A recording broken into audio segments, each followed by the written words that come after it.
Está Héctor Mora ya con nosotros, profesor, y a la hora que nos indiques, no sé. Pido una disculpa haberme retrasado, pero pasó la cosa más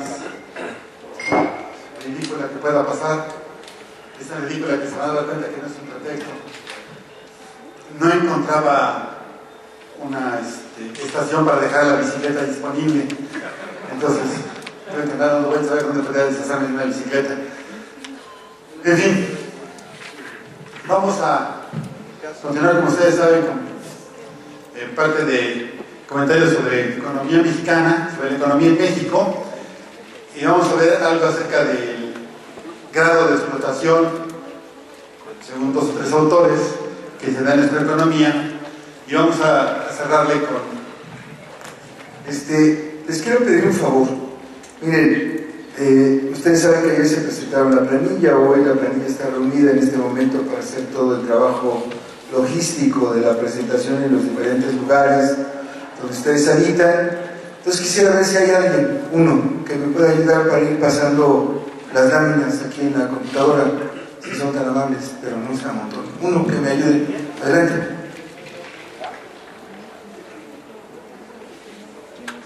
Ahora sí, Héctor, discúlpame. Y discúlpame, voy allá arriba y regreso. Después los refrescos, ¿dónde está? Con mucho gusto, creo que el que habló ya cobró, algo así. Que nos invite. Muchas gracias. ¿Te traes los refrescos?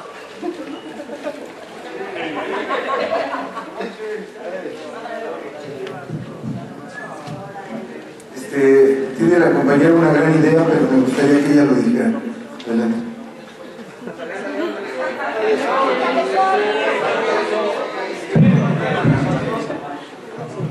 Bueno, pues ayer fue el Día del Maestro y creo que Héctor ahora es nuestro maestro y yo creo que si lo recibimos con un fuertísimo aplauso.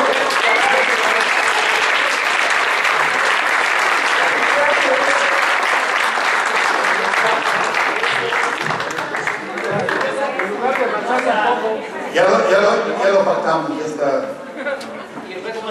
Es que hay veces que no se así. Bueno, gracias, pero les recuerdo, no soy maestro, soy solo un sindicalista. Esa es mi ocupación central, de algo tengo que comer, pero lo mío es la grilla, ¿no? Bueno,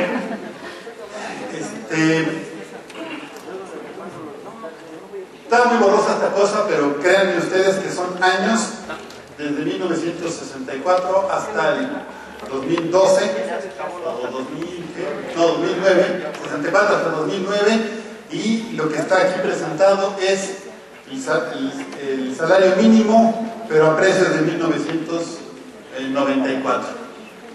Entonces tenemos un máximo alrededor de 1976, todavía en 78, en que está el salario arriba de 270 pesos, el salario mínimo diario. Y después, antes de la llegada de los neoliberales, pero después es más acelerada la caída con la llegada del neoliberalismo, y bueno, en la docena trágica, pues están francamente minimizados los salarios en comparación con lo que obteníamos en promedio en el 94. De manera que esta ha sido más o menos la evolución. Hay muchas gráficas de referencia sobre esto acerca de la evolución del salario. Esta sí la alcanzamos a ver, pero la vez pasada es también la remuneración de los asalariados y el excedente bruto, o sea, las ganancias de los patrones aquí arriba, lo que reciben los asalariados, y como comentamos, este está bastante estable, aunque tiende a ir hacia arriba, y este tiene una pendiente más marcada hacia abajo. Pero sobre todo en los últimos años lo que observamos es la distancia entre un factor y el otro se va haciendo cada vez mayor. Ellos van ganando más, nosotros vamos ganando menos. Trabajamos más o igual, les vamos dando más y ellos nos van devolviendo en términos de salario menos.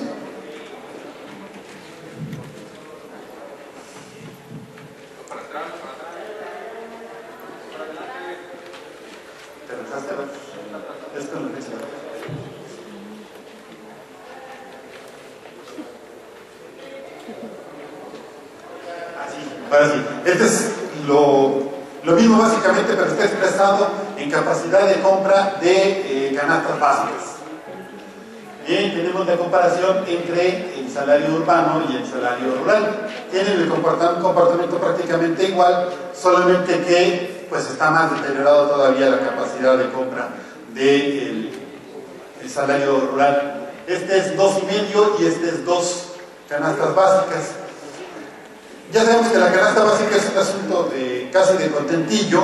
Cada grupo de investigadores o cada dependencia pues la define a su modo, integra determinados artículos, pero estos son los datos del Banco de México. O sea, estamos hablando de una canasta básica muy, pero muy básica. Ya ven que ellos siempre ponen las cosas en términos de que nosotros debemos estarnos muriendo de hambre, porque si no es indecente e ilegítimo. Como ejemplo, nos basta nada más el escandalito que traen ahorita con que encontraron quién sabe cuántos maestros, que bueno, datos de maestros que supuestamente tienen 100 años de vida y que ganan muchísimo dinero. Es un escándalo ridículo porque es obvio que nadie puede trabajar a esa edad y que es solamente una forma de corrupción y de chanchullo del gobierno y de la SEP para inventar plazas, cobrarlas y que alguien se esté quedando la lana. Pero les gusta hacer esos escándalos porque les parece horrible que un maestro, un trabajador, pudiera ganar lo mismo que Peña Nieto. Sería una ofensa para la patria, según ellos. Y fue también la base de la lógica de la campaña que se armó en contra de ustedes y que armado en contra de otros muchos sectores. Si alguien no se está muriendo de hambre y es trabajador, entonces eso está mal, eso es ilegítimo, es indecente. Y nosotros tenemos que estar siempre muy mal, porque si no, se nos ve, se nos censura. Y cuando aquí nos salió la otra parte, aquí estaba en gris, están los montos de los salarios mínimos de varios países, y aquí están en la gráfica el desarrollo humano, el índice de desarrollo humano. Aquí está México, nuestro salario anda por acá, 184. Entonces lo que ocurre es que para fines de información internacional resulta que nuestro índice de desarrollo humano está bastante regular en comparación con los otros países de América Latina, aunque nuestros salarios de los más bajos, vean ustedes, los demás tienen salarios menos deteriorados y se supone que nuestra calidad de vida en México es mejor. Pues eso es solamente el arte de jugar con los números y arreglar la información de manera que sea atractiva y presentable.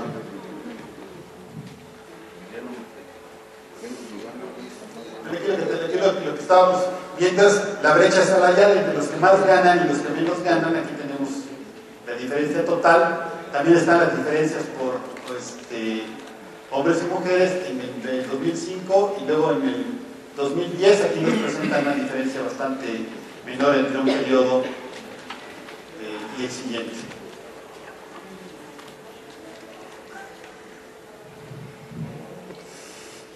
Otra vez no se ve muy bien. Bueno, aquí está cómo se ha distribuido los trabajadores, y lo que encontramos es que en el sector primario y en el sector secundario, que apenas se alcanza a distinguir, los números son negativos. O sea, la cantidad de plazas de trabajo se han venido reduciendo en el periodo que se está estudiando, del 2005 al 2010. En cambio, en el sector terciario, o sea, lo que son servicios, comercio, pues viene creciendo muy poquito, pero en casi todos los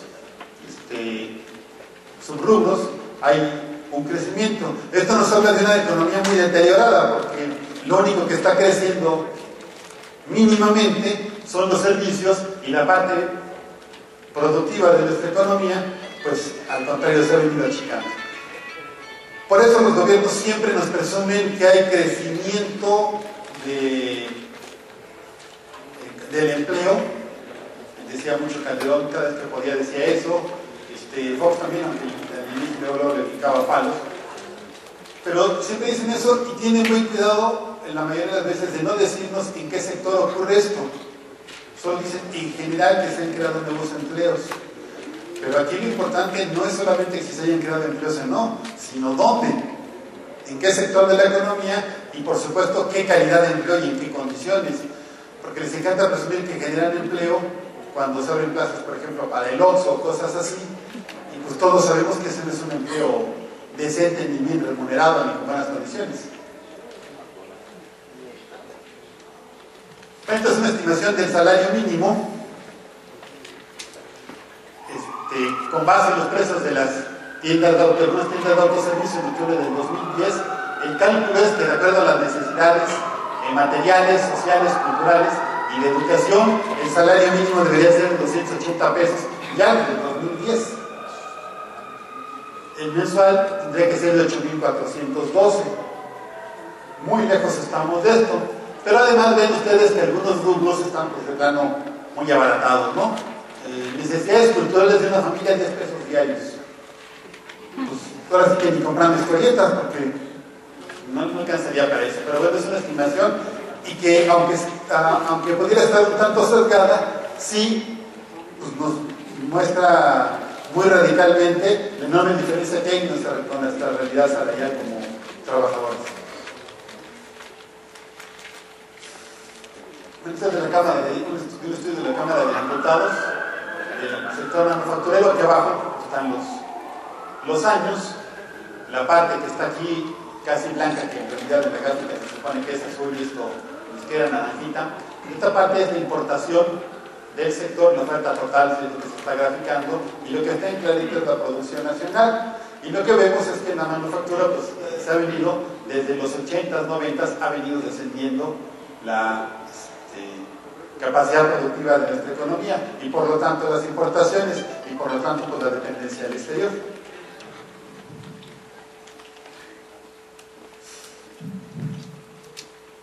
Bueno, esta está hecha con datos del INEGI. Esta es de un libro que hicimos algunos compañeros.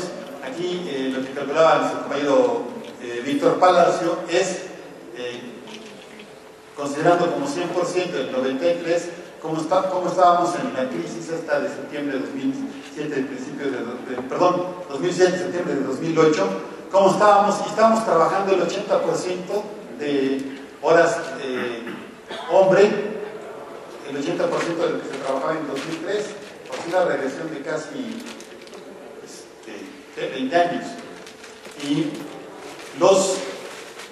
las personas contratadas, los obreros también alrededor del 80%, el salario estaba al nivel prácticamente del 93%, y el volumen físico de producción, o sea, la cantidad de mercancías, de productos elaborados, pues ese sí está al 160%. Entonces, hay mayor productividad, sin embargo el ingreso y el empleo para los trabajadores pues se ve reducido.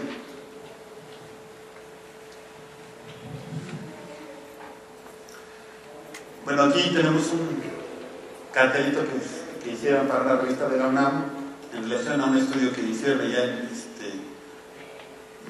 la Facultad de Economía, que nos dice que hay casi el 78% del poder adquisitivo del salario del 87 para acá.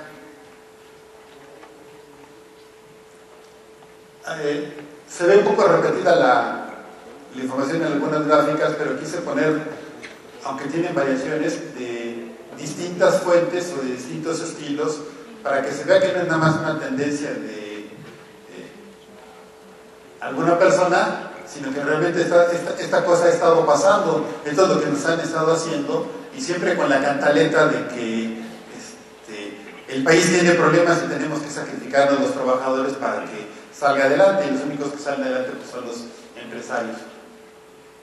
Una canasta de 40 productos es la que se plantean aquí. Nos dicen que el valor del supermercado sería de 195, 186 pesos en mercados públicos, más barato en mercados públicos, por cierto, que en los supermercados, y 172 en los tianguis y mercados sobre ruedas. Y sin embargo, estamos la mayoría pues, bastante acostumbrados a hacer nuestras compras, pues, principalmente en los supermercados, en las tiendas estas que dicen de autoservicio. Con lo cual, pues, nos reduce menos.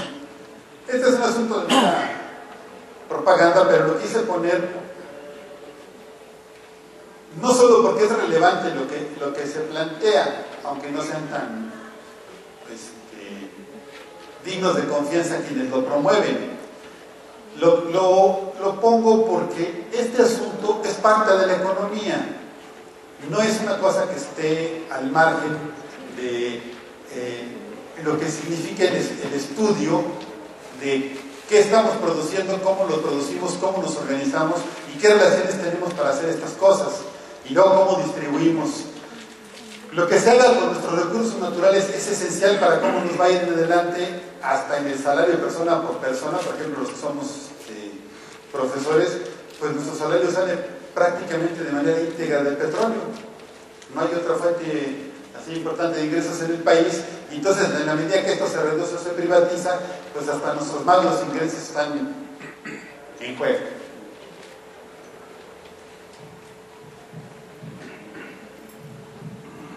Ya sé que Eduardo Galeano lo ponen en internet casi tanto como a Einstein. Parece que los dos se levantan todas las mañanas pensando qué frase célebre van a decir, pero pues no deja de ser bastante cierto esta que se está planteándonos aquí. Cómo está organizada a nivel internacional la economía, y creo que se puede hacer perfectamente el traslado en relación a cada uno de los países. Cómo está organizada la economía para que solo se vean beneficiados unos a costa de la inmensa mayoría. Aquí está del 91 hasta el 2013, son las exportaciones petroleras y no petroleras. Aquí está el total de exportaciones. Tenemos las cifras en millones de dólares. Aquí tenemos 42 millones de millones. Y luego acá tenemos 380. Pues ha habido un crecimiento en estos pequeños bastante grande. Igual de las petroleras, y el porcentaje estaba de 34%, subió a, ¿qué dice aquí? No, otro porcentaje. No, perdón, está el porcentaje acá, de 16, punto, acá está en 13. La importancia relativa se redujo, aunque la cantidad de las exportaciones va ascendiendo en los dos rubros.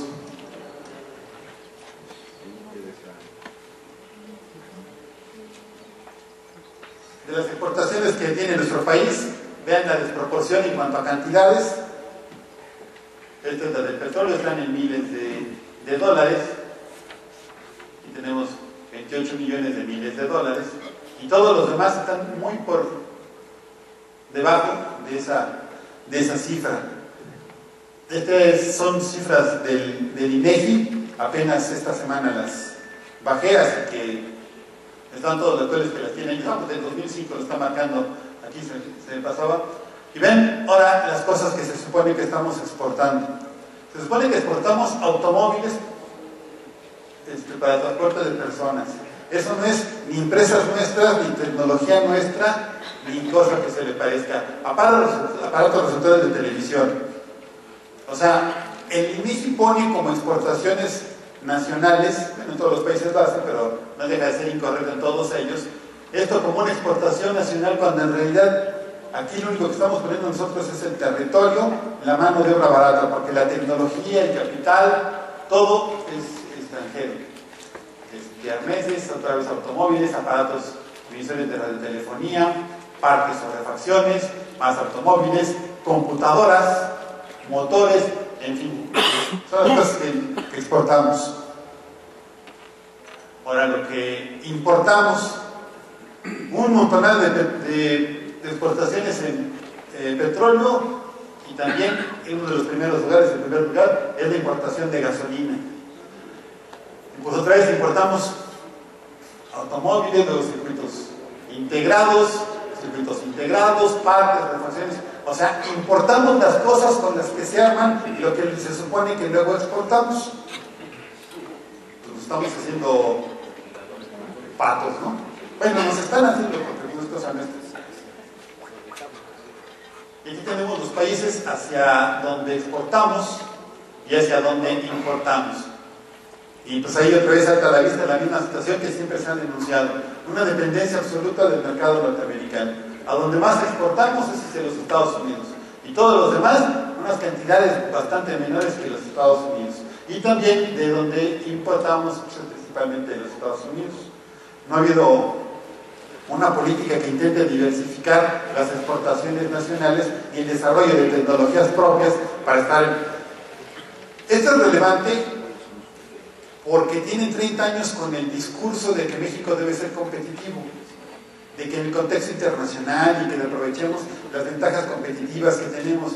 Y sin embargo, en estos 30 años no han desarrollado una política, ninguno de todos esos gobiernos, tendiente a que realmente estemos en condiciones de competir a nivel internacional, sino solamente de depender.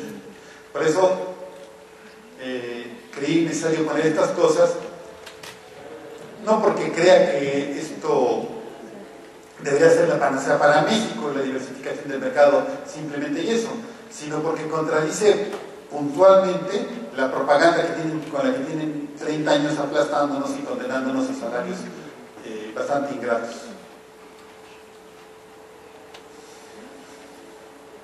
Bueno, las cosas que se producen, para mí fue una sorpresa, resulta que somos un país cañero. No frijolero, no maicero, somos cañeros.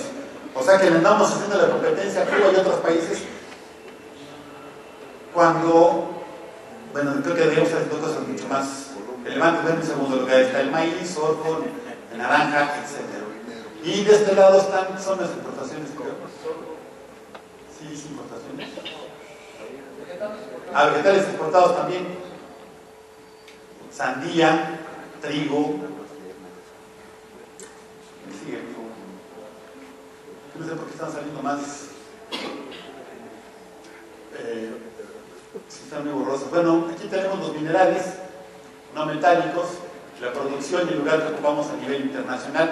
Bueno, ocupamos es una cosa que dice uno ya por reflejo, porque en realidad son las empresas, ya sea Peñoles o Grupo México o las extranjeras asociadas o no con ellos, pero no nuestro país realmente, porque aunque se supone que son patrimonio nacional, pues todas están concesionadas, así que sirven para el interés particular. Entonces, por ejemplo, en Florida somos el segundo lugar mundial, y ¿quién se queda con el beneficio? Pues algunas cuantas empresas particulares. Si se tratara de una explotación de carácter nacional o empresas de carácter social, el ingreso, la ganancia de esto, pues se distribuiría mucho mejor. Tenemos 3 sextos lugares, aquí un quinto dolomita. Luego tenemos ya los minerales metálicos, también tenemos algunos lugares bastante decorosos, y otra vez la explotación no es nuestra. Aquí tenemos las cantidades que se producen, que no son poca cosa de estos gordos.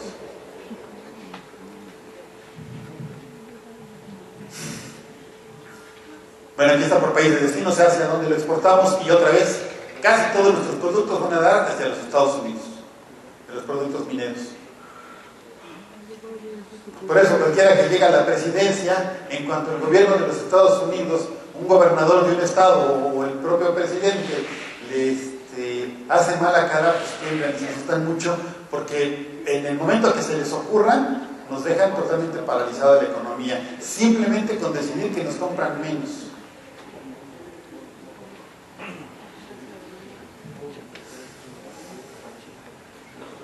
Aquí está más o menos lo contrario, son las importaciones de acuerdo al país del que provienen. Y otra vez, el que lleva la batuta pues es Estados Unidos. Pasa una cosa curiosa con el cobre. Resulta que las empresas mexicanas son las que tienen la mayor reserva de cobre en el mundo, por sus propiedades que tienen también en Chile y en otros países.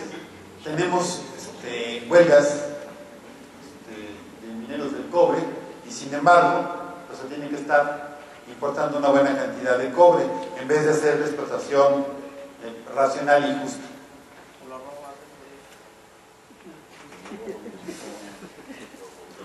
Otro sector descuidado, que en los 70 se quiso impulsar como un conjunto de cooperativas, pero que después, por la corrupción en la que se metían y como las promovía el PRI, pues dio por resultado que el asunto no caminara mucho. Entonces la producción o la captura de varios países, me llamó mucho la atención el caso de Perú, luego Estados Unidos, Chile. Digo Perú porque es pequeño y entonces sus costas tampoco son muy grandes, ¿no?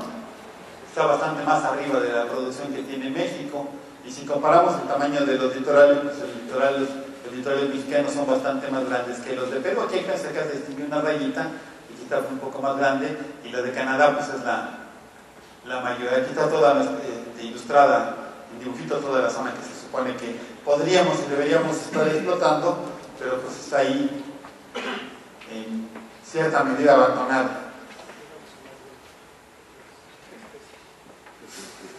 La industria de la construcción, acá nos muestra en México cómo va creciendo del 98 al 2008 la generación de valor, y el producto interno, en su proporción, su participación en el Producto Interno Bruto, pues está prácticamente estancada, ¿no? A pesar de que hay este crecimiento. Entonces, pues no hay tal crecimiento real, va creciendo más o menos a la proporción en la que va creciendo la economía. Pero aquí está, nos dicen que lo que es la masa del negocio de la construcción está en la vivienda y en las carreteras, aunque pues se sabe que lo mejor pagado son las construcciones especializadas, ¿no? Como las de las instalaciones para electricidad, o las de petróleo, o las hidráulicas, sobre todo las grandotas.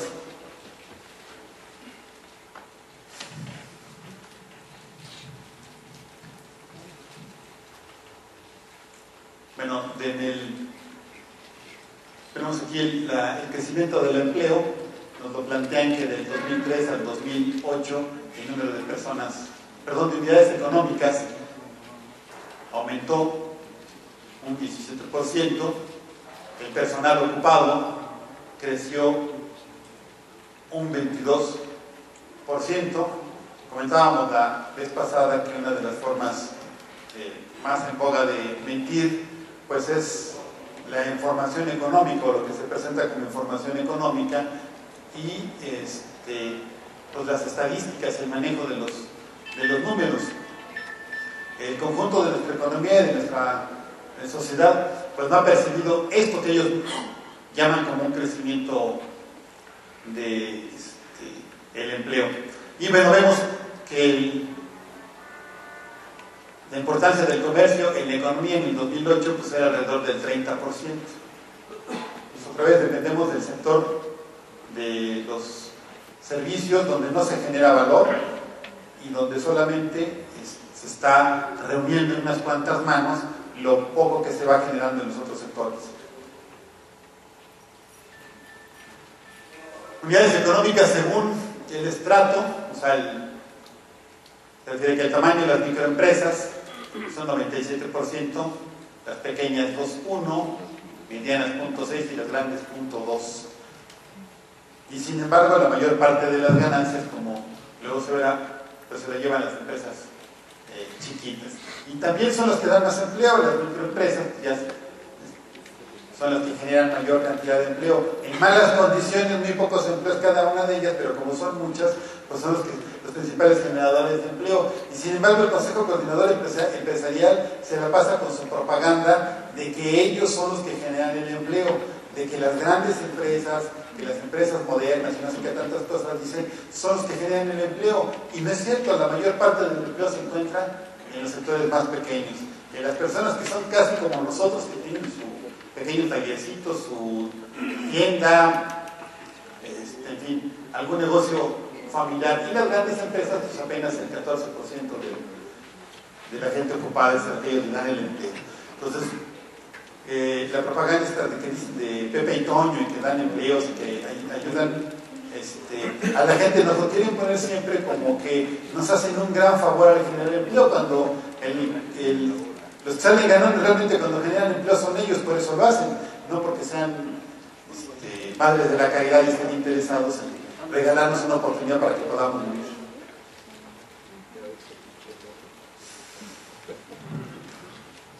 Pero aquí lo que estamos viendo es la tasa de explotación, una tabla de varios años en nuestro país. Es el excedente bruto de operación, o sea, la ganancia, y entre la remuneración a los trabajadores. Cuando hacemos esta operación, pues aquí encontramos que en 1960 la tasa de explotación era de 171, perdón, no es el excedente, acá está la tasa de 204 y llega a 212 en el 2012. No es un crecimiento escandaloso, aunque hay una reducción, pero sí se sostiene y va creciendo. Algunos de los compañeros de aquí seguramente han leído textos de Marx, y a mediados del siglo XIX se escandalizaba porque un obrero trabajaba la mitad del día para sí y la mitad del día para el patrón. Con estas tasas de explotación el asunto es mucho peor. Miguel Ángel hace el cálculo de que en teléfonos de México ellos estaban generando su salario y además lo que les iban a pagar para la jubilación en los primeros 5 años de trabajo, y el resto prácticamente completo era para la empresa. A ese grado están las cosas. Pero las siguientes son retomadas de este estudio, que no se ven los nombres de los autores, pero les juro que sí los puse, no me los quise traer porque están.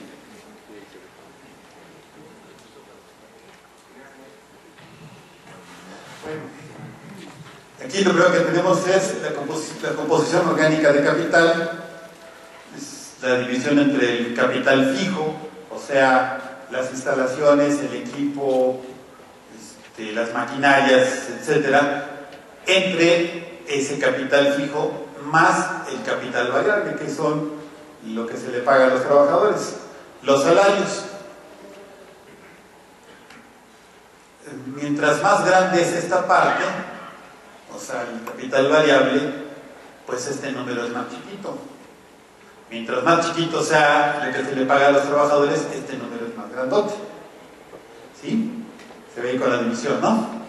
Bueno, y luego aquí tenemos la tasa de plusvalía, la tasa de ganancia, es la plusvalía sobre el capital constante. Y luego tenemos la tasa de ganancia, que es la plusvalía dividida entre el capital constante más el capital variable. Esto se los menciono así porque en las siguientes les voy a poner, vienen unos ejemplos. Híjole, otra vez. Pero aquí tenemos la composición orgánica del capital en el sector de agricultura, silvicultura y pesca. Los autores calculan aquí 74%. La tasa de plusvalía en 4.90 y la tasa de ganancia en 1.21. Para la manufactura calculan una composición orgánica de capital que requiere mayor inversión en capital fijo, o que es proporcionalmente menor la parte que se invierte en capital variable, es en salarios, y lo calculan en 84%. La tasa de plusvalía es menor, es de solo 2.26, o sea, 226%. Y la ganancia, la tasa de ganancia en 0.30. En la minería es un poco menor la composición orgánica del capital, está en 67%, la plusvalía en 3.58, está entre las dos anteriores, y la tasa de ganancia en 1.16.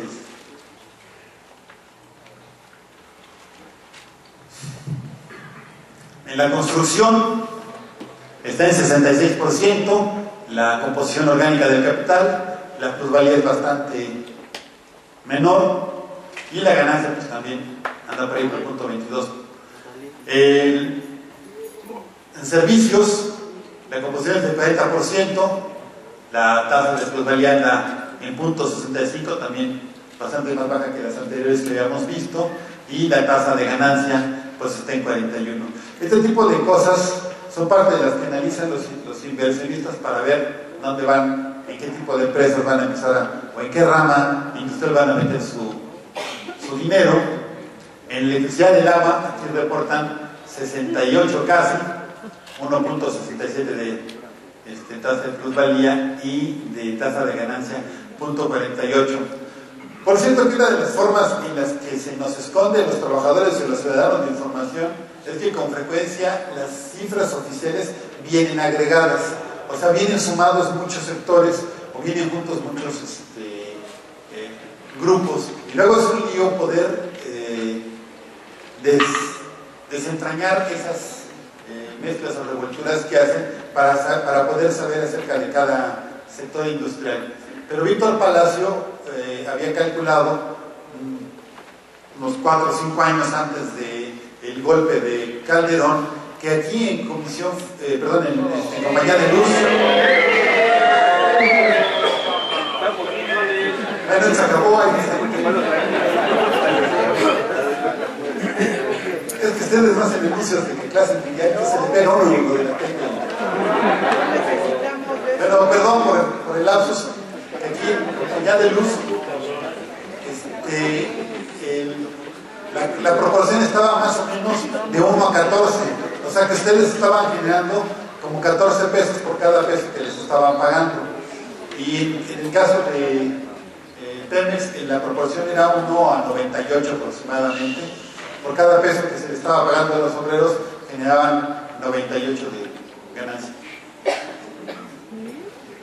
Bueno, aquí está de una forma mucho más fácil de digerir lo que estaba anteriormente en las fórmulas. Quise poner las fórmulas a pesar de que tienen su grado de enredo, pero para mostrar que no hay tampoco una cosa así demasiado compleja en poder hacer los cálculos. Luego le ibas a conseguir los datos, ¿no? Pero bueno, veamos, aquí están los sectores, la composición orgánica por sector, la plusvalía 490%, 358%, 226%.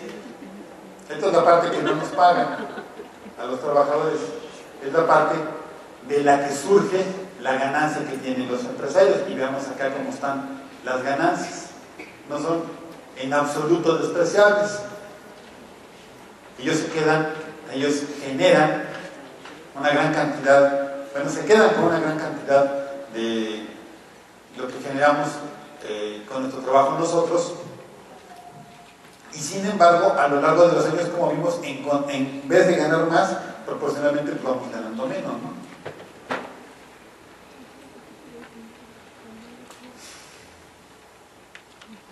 Entonces aquí está otra vez, pero pues ya con barras, la misma gráficas, donde los sectores en los que los trabajadores generan mayor excedente, y los sectores donde las condiciones tecnológicas económicas generan mayor ganancia. Como ven, el que está en primer lugar pues son los servicios financieros.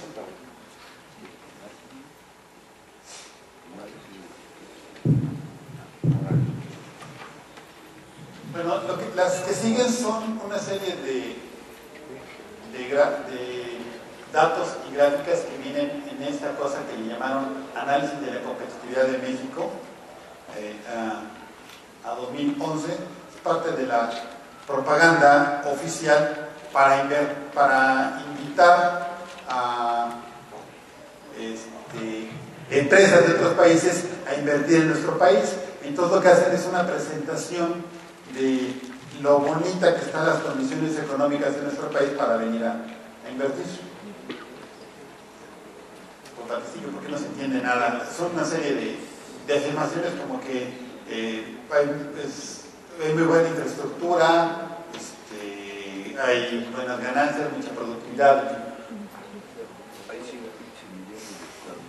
Principales socios comerciales de México, pues ahí otra vez tenemos Estados Unidos, es el principal socio hacia donde exportamos, y las importaciones pues también. De China importamos mucho y ni siquiera está en el otro lado de lo que tanto le podríamos estar exportando a China, porque es mínimo.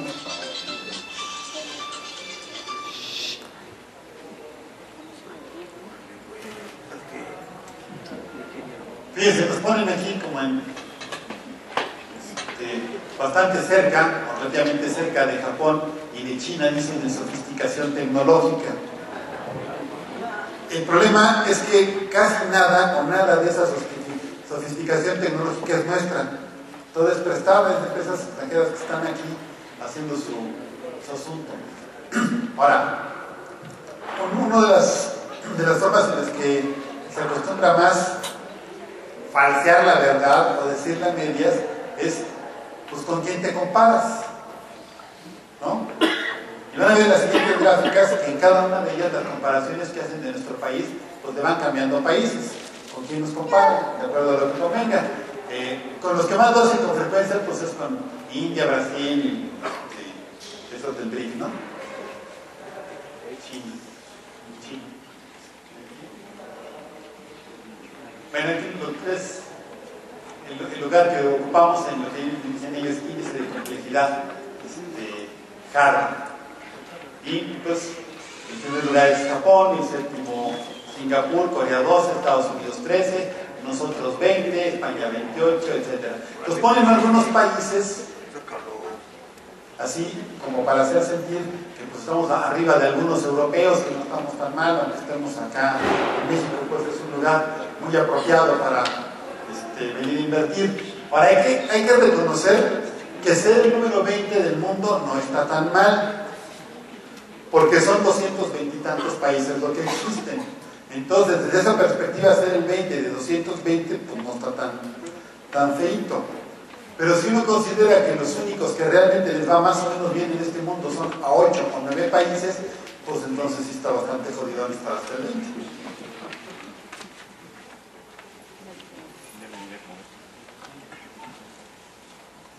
Bueno, nos dicen qué tan concentradas están las exportaciones a los Estados Unidos.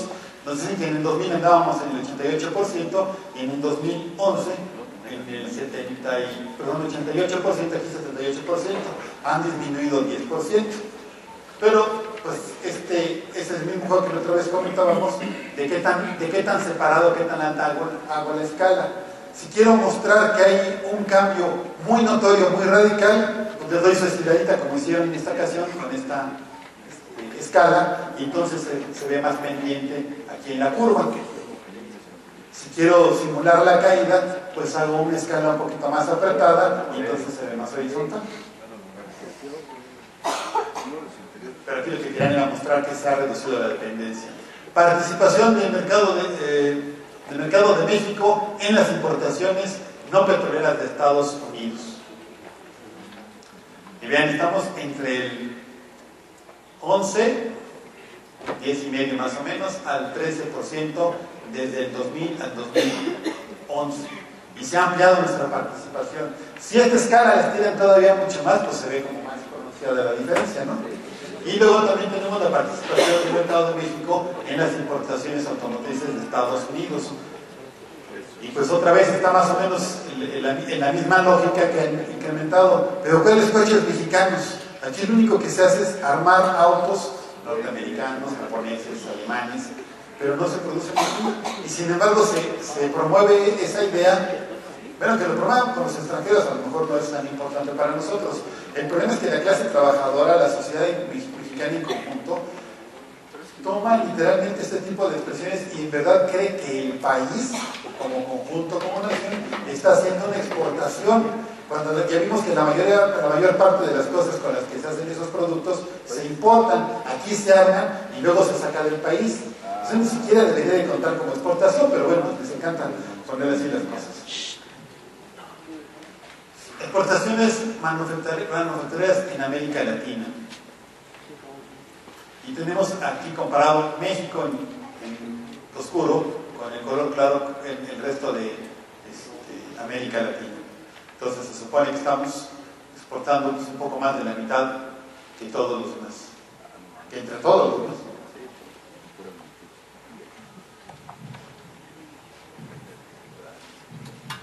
Comercio Internacional de México, pues están ahí los montos en diferentes rubros, las exportaciones totales en diferentes años, del 2009, 2010, 2011, y hay un incremento de 23%.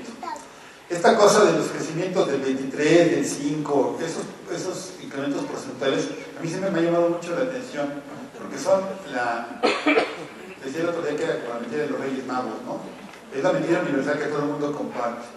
Una forma de decir disimuladamente o de ocultar, sistémicamente que la cosa está jodida, es poner las cosas en términos porcentuales, no en términos absolutos, no en términos de cantidades totales. Y eso permite pues, dar las apariencias de que las cosas no decrecen mucho cuando conviene, o sí decrecen o crecen mucho cuando es conveniente, expresando las cosas en términos de porcentaje. Por ejemplo, apenas ayer anunciaron el incremento salarial para los profesores de la Secretaría de Educación Pública, o sea, los del CENTE, y entonces dicen 6%. Y siempre es mejor presentarlo eso como porcentaje, porque si lo traducen a pesos y te dicen cuántos pesos más te van a pagar, pues en vez de festejarlo les pintas la madre, ¿no? Es lo que nos hacen también con el salario mínimo, ¿no? Nos dicen que 4, que 3%, que 5%, y a la hora que haces el cálculo resulta que son 2 pesos, 3, pues también. Bueno, la relación del Producto Interno Bruto de varios países con su exportación. Perdón, su comercio internacional en relación con el Producto Interno Bruto.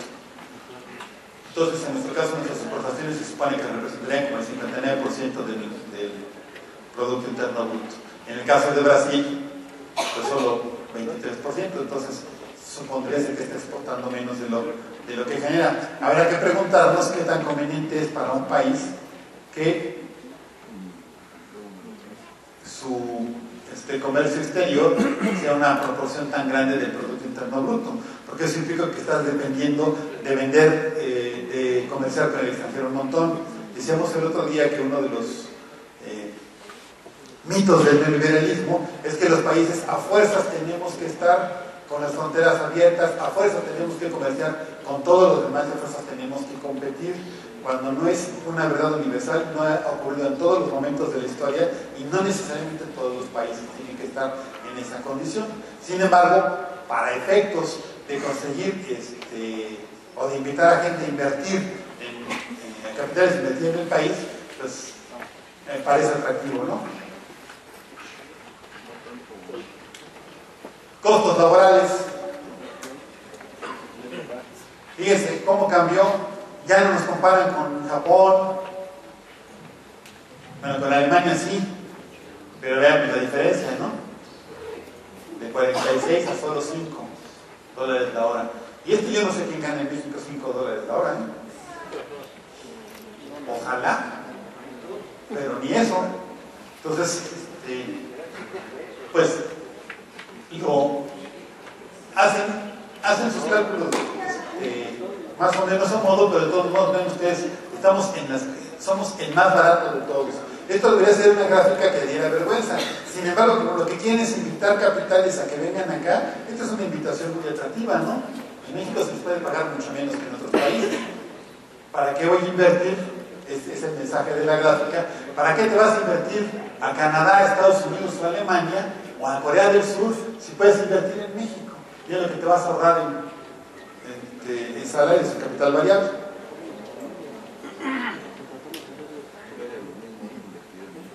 Bueno, la facilidad para hacer negocios. Singapur, Estados Unidos y Reino Unido, los primeros, pues están entre los primeros lugares, y México está hasta el 53.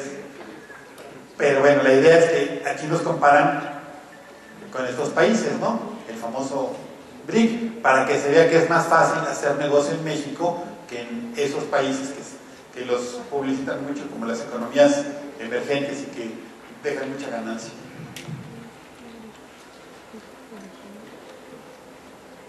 Bueno, son los tratados comerciales con los tratados de libre comercio que tenemos con diversos países en algunas modalidades. Y es una cosa impactante nuestros gobiernos y nuestra burguesía. Fíjense, tenemos tratados con estos acá fuertes y poderosos, con los europeos que están mejor que nosotros también, y siendo maliciosos podríamos intentar hacer tratados semejantes con países pobres para expoliarlos, para abusar de ellos, para explotarlos. Y ni por eso, ni a la burguesía mexicana se le ocurre eso, ni al gobierno mexicano, ni siquiera tienen la ocurrencia malvada, y decir, bueno, vamos a hacer negocios con los países más pobres a ver si podemos abusar de ellos. No, vamos a hacer negocios, vamos a abrir mercado con quienes tienen la tecnología, quienes producen los artículos más caros, a los que solamente les podemos vender casi mano de obra, y entonces terminamos comprándoles nosotros más de lo que les pudiéramos vender. Es un mal negocio, ¿no? En vez de buscar hacer acuerdos comerciales con quien pudiéramos nosotros llevar ganancia, llevar una mayoría, se hace lo contrario.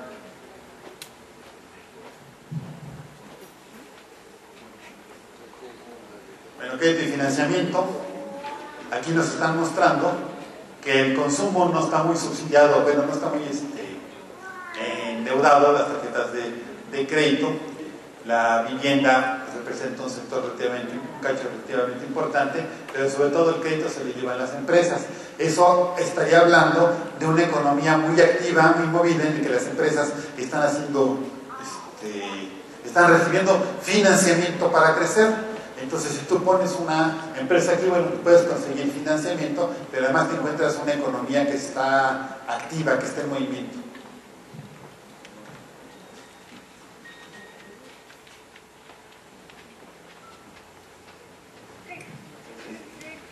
Bueno, híjole, aquí ni siquiera alcanza a ver qué es. Índice de confianza del consumidor. Pues aquí van de 2010 y 2011, varios meses cómo va cambiando el índice de confianza del consumidor, y se supone que está en el 2012, creo que es eso, el 90, o sea, otra vez, vengan a invertir aquí, la gente está dispuesta. Esta la puse porque es un buen ejemplo de las magias que hacen con las cifras. La ANTAD, que es la Asociación Nacional de Tiendas de Autoservicio y Departamentales, dice que este es el resultado en el periodo, que no se alcanza a ver, está borroso, pero era del 2010, creo, no sé, 2010. Bueno, ¿enero? Bueno, hasta ahí. Ven, va creciendo. Otra vez es cosa de qué tan separada pones acá la escala, pero va creciendo. Entonces, al incluir esta cifra, pues dan la apariencia de que el consumo en las tiendas está creciendo. Si crece el consumo, ¿qué significa eso? Pues que los salarios están bien, que la gente tiene capacidad de compra. Y le tienen toda esta parte de que dije que era, digamos, el promocional para que vengan a invertir, es mentira tras mentira tras mentira tras mentira acerca de la economía nacional.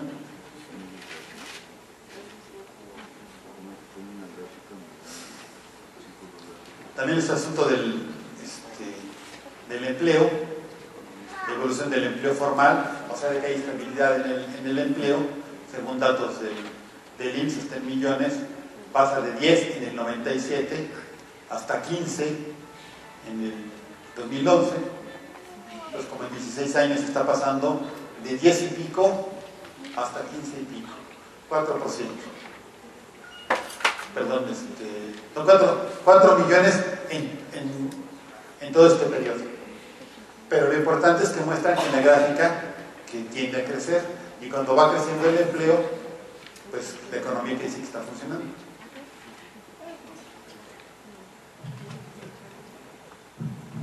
Tasa de desempleo. Resulta que somos el país en el que hay menos desempleo. Con los que nos están comparando, ¿no? En España, bueno, ahí todo el mundo sabe que hay mucho escándalo de eso, de que está yendo de mal con el asunto del empleo. En Estados Unidos, que tienen mayor control en las cifras que presentan, bueno, hasta ellos reconocen el 9%. Ellos, que son la economía de la que dependemos, que les estamos vendiendo y comprando todo a ellos, resulta que el desempleo en México pues está más chiquito. Pues hasta piensa uno que ni siquiera agarraron las cifras. Ahora, ¿cuál es la fuente para estas cifras? Pues es la OCDE. ¿Y quién le informa a la OCDE cómo está la situación del desempleo en México? Pues el gobierno mexicano. Entonces el gobierno mexicano pues, es el que les da las cifras. Aunque ciertamente hay control, hay convenios que están estandarizados cómo se deben hacer esas medidas, pero no porque estén estandarizados a nivel internacional dejan de ser una jalada. Este asunto de que si saliste a buscar empleo pero no lo has encontrado, no te ponen como desempleado. Cuando ya de plano ni buscas empleo, entonces bueno, sí es sí es desempleado. Pues eso no refleja la realidad, eso es nada más un asunto pues, ideológico, propagandístico. Cobertura en educación también se la quise poner porque no tiene desperdicio. Dice que en educación básica, o sea primaria y secundaria, pasamos del 88% en ¿qué año es? Dice, en el 2000, y en 10 años, gracias al panismo, bendito sea Dios, llegamos al 100%. Ya. Ahí el asunto está resuelto. A otra cosa, mexicanos, ya en educación básica ya la armamos.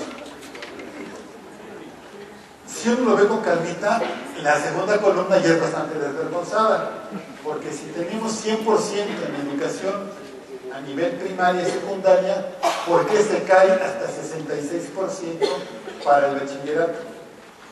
Es una barbaridad que un país de la educación básica a toda su población, el bachillerato que es a nivel internacional bastante básico y indispensable para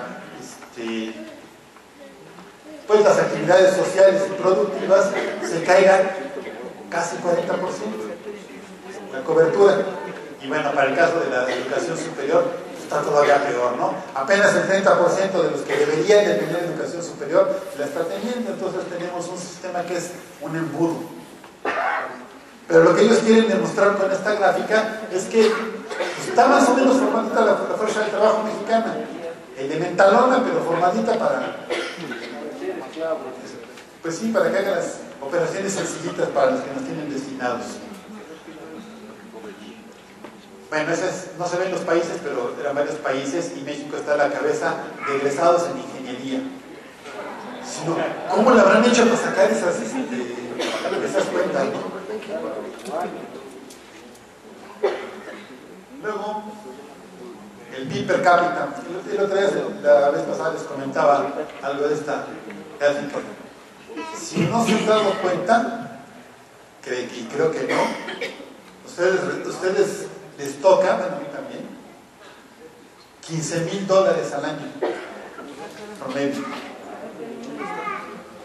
Es lo que decía un día Eduardo Galeano, el ingreso per cápita, órale, ¿dónde lo dan? ¿Dónde se forma uno, no? Se supone que es la división entre el Producto Interno Bruto y la población, y lo ponen en estos términos.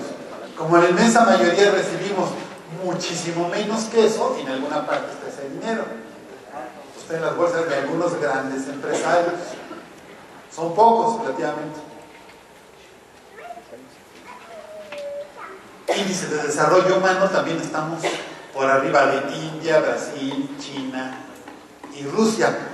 Que si lo vemos con calma, no es algo para presumir.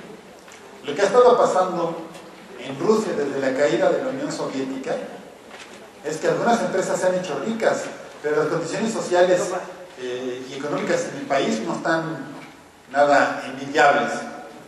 En China la sobreexplotación de la fuerza de trabajo de los obreros es también tremenda y escandalosa, ¿no? O sea, no deberíamos sentirnos orgullosos de que se nos compare con los trabajadores chinos, aunque los datos de la macroeconomía de allá sean muy superiores a la nuestra. Y bueno, de India creo que también está bastante claro. El único que estaría en una situación relativamente parecida a la mexicana, pues es Chile, y está bastante arriba de nosotros, ¿no?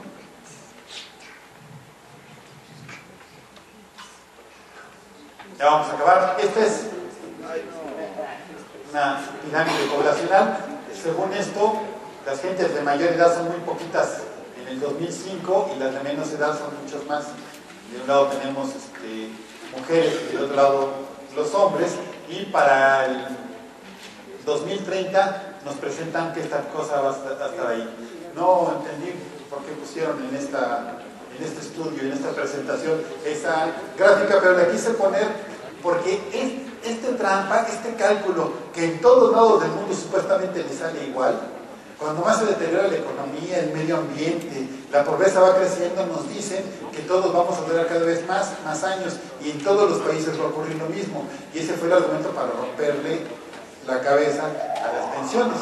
Primero los que cotizaban al ISSSTE para meterlos en las afores famosas, y luego a los que cotizábamos al ISSSTE para hacernos la misma trampa. ¿Y cómo puede saberse cómo va a evolucionar la población? Pues es simplemente una estimación. Y cuando no tienes datos reales, te los tienes que imaginar. Y ese es donde está la clave del asunto. ¿Qué datos son los que tú le metes al famoso simulador, a la ecuación, para que te dé lo que te pega la gana? Y eso es lo que han estado haciendo los actuarios que trabajan para las dependencias internacionales y para los gobiernos. Insistir en todas partes en que como vamos a vivir muchos años, no merecemos jubilación, sino trabajar y trabajar y trabajar para que solamente nos la paguen 2 o 3 añitos. Reservas internacionales sobre la deuda externa, en nuestro caso representa el 0.6 del total. Estamos, fíjense, insisto, en cada gráfica la comparación es con países diferentes. Así no se puede tener una evaluación de cómo está México en relación con un determinado grupo de países, porque en cada ocasión van cambiando en función de que no se vea tan mal la gráfica, de que el dato parezca más presentable. Aquí la comparación es con Uruguay, Brasil, Colombia y Argentina.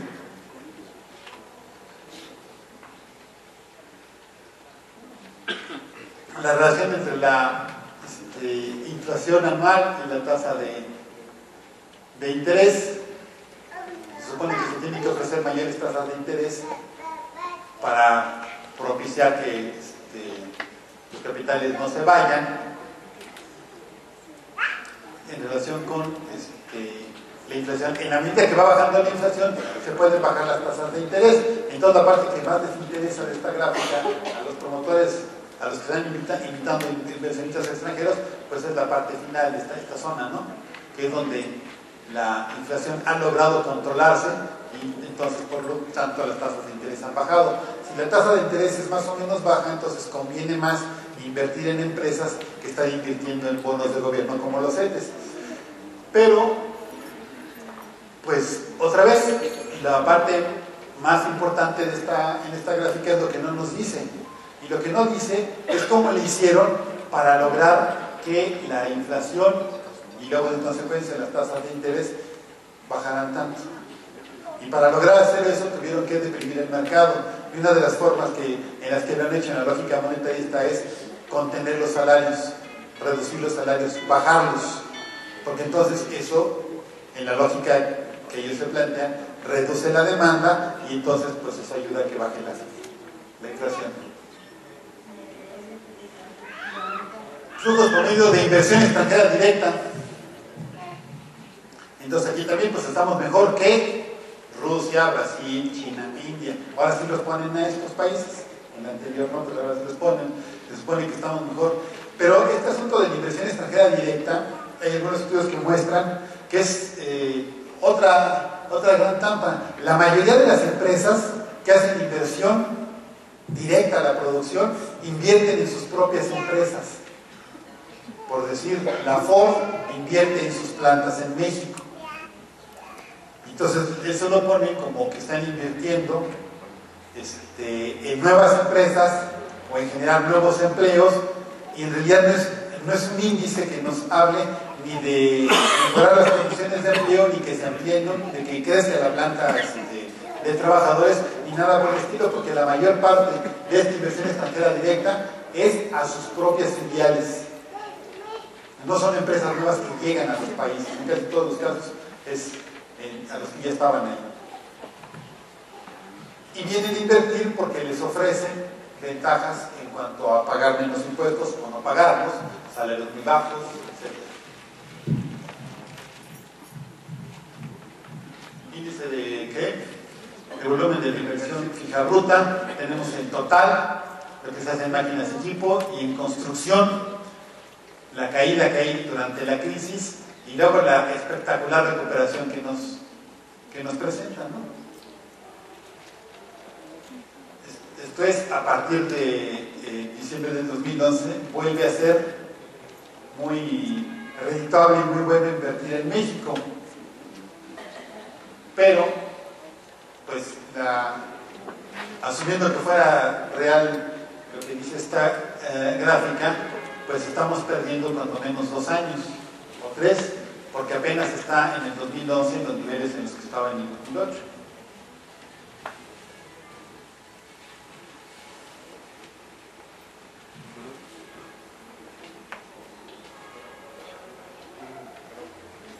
En composición del Producto Interno Bruto nominal a valores básicos está la distribución por sectores, que representa en términos del PIB cada uno de estos sectores.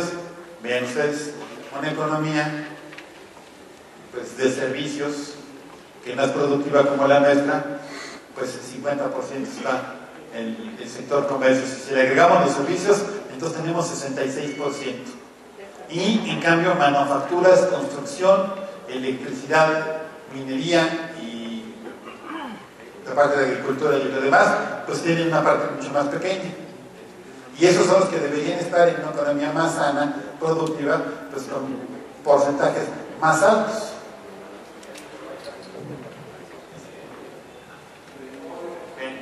Se acabaron.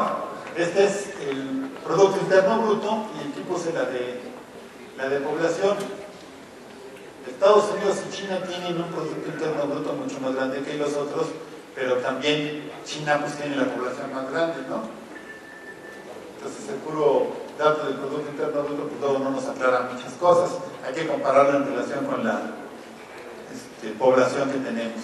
Aquí nos están reportando nosotros 112 billones, y aquí estamos hasta acá en términos del Producto Interno Bruto.